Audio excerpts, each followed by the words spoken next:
ስለ ባትሪ የሚነግሯችሁ አፈ ታሪክ ወይም ተረቶችን ዛሬ እናያለን። የመጨረሻው በጣም የሚገርም ነው።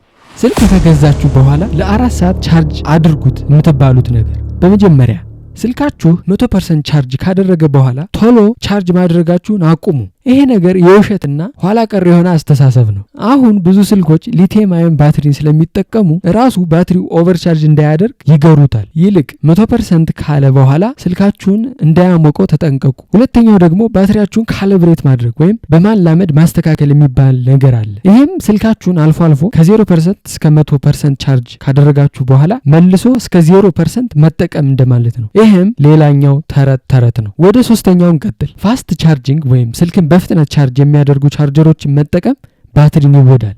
ይሄም ውሸት ነው። ትንሽ የስልካችሁን ሙቀት ሊጨምር ይችላል ተብሎ ስለሚታሰብ እንጂ ከዚህ ገባ የሚባል ጉዳትን በስልካችን ባትሪ አያመጣም። አራተኛውና የሚገርመው ደግሞ ስልክ ከገዛችሁ በኋላ ለ4 ሰዓት ቻርጅ አድርጉት የምትባሉት ነገር። ይህም የድሮ አስተሳሰብ ነው። በፊት ኒኬል ካድሚየም እና ኒኬል ሜታል ሃይድራይድ የሚባሉ ባትሪዎችን ዓለም ስትጠቀም ሳለ በ1980ዎቹ ልክ ነበረ ይሄ አስተሳሰብ ማለት ነው። አሁን ግን ኦልሞስት ሁሉም ስልኮች ሊቲየም አዮን ስለሚጠቀሙ ይሄ ነገር አያስፈልጋቸውም። እንዲያውም ፓክድ የሆኑ ስልኮች የሚመጡት ከ40 እስከ 60% ቻርጅ ሆነው ነው።